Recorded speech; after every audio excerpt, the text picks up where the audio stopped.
Module 2, Epistemology, Rationalism and Empiricism. Lecture 2C, Empiricism. Empiricism. In empiricism, knowledge comes through the senses, not the mind.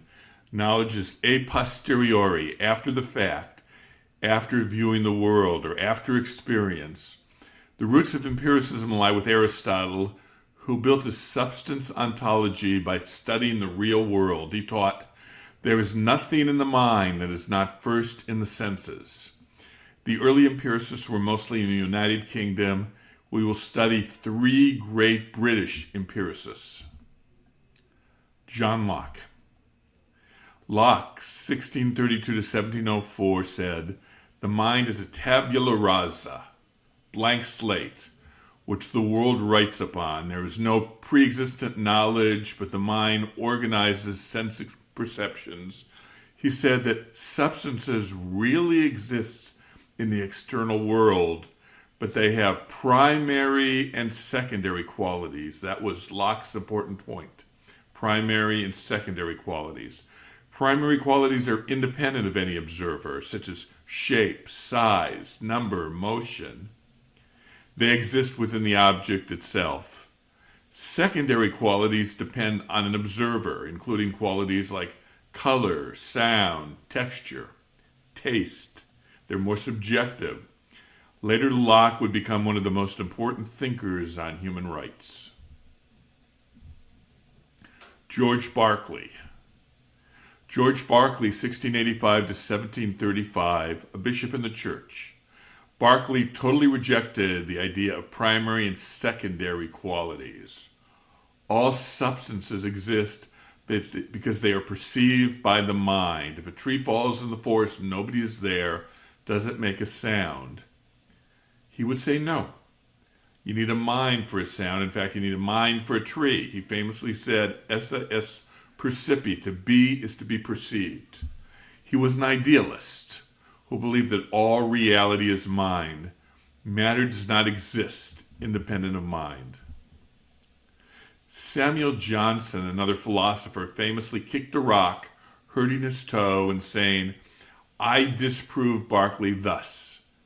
But did he really disprove Berkeley?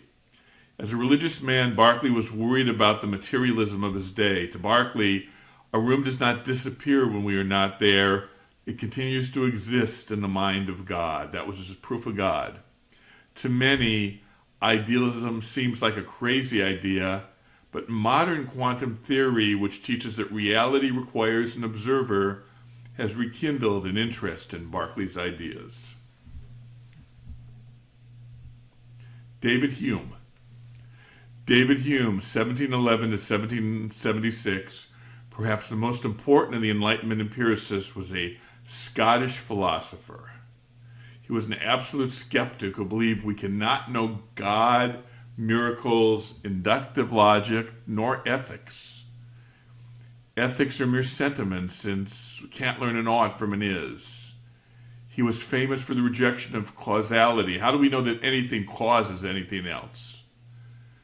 We cannot know that any event causes an event. Correlation may exist, where two events are seen together, but we cannot know or have no knowledge of causation. He rejected almost everything. Hume's fork. There are only two kinds of statements we claim to know, two kinds of knowledge. According to Hume, there are analytic statements, true by definition. All bachelors are unmarried, or all triangles have three sides. These also include logical statements. Something cannot exist and not exist at the same time. Analytic statements are always a priori, true before experience. We know them in our mind. He calls these relations of ideas. There are synthetic statements, true through sense perception. It is raining today, or the sky is blue. These are always a posteriori, true after experience. We call these matters of fact. That's Hume's fork. Only two kinds of knowledge, two kinds of statements we could have.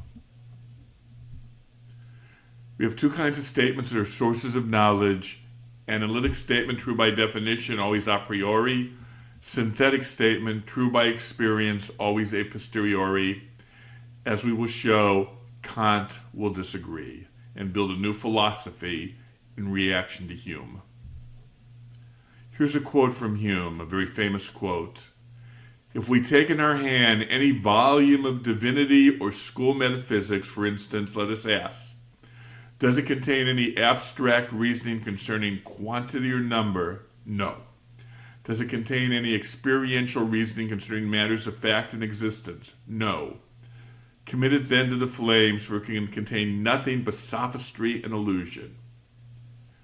Abstract reasoning, this is relations of ideas, this is analytic ideas. Experiential reasoning, this is matters of fact. For Hume, these are the only kinds of knowledge available to humans. Empiricism creates a clear limit on human knowledge. This became particularly clear in the mid-20th century from a group known as the Vienna Circle. Their approach was known as logical positivism. Positivism is another word for scientific knowledge or empiricism. Logical positivism. Logical positivists built on these ideas and were extreme empiricists. We can only speak of scientific or synthetic or positive and logical or analytic statements. Everything else is mere feelings. We cannot say God exists, torture is bad, the Mona Lisa is beautiful. Many of them taught in a group known as the Vienna Circle. Ludwig Wittgenstein taught, whereof one cannot speak, thereof one must be silent. Eventually, he would reject this philosophy and develop a different approach based on shared language. We'll turn to that later in the course. A.J. Ayer, another philosopher of the group, says that we can't speak of ethics. When we speak of ethics, we're speaking only about pure emotions. Charity, yay. Murder, boo. His approach was called emotivism. Neither rationalism nor empiricism solved the problem of knowledge.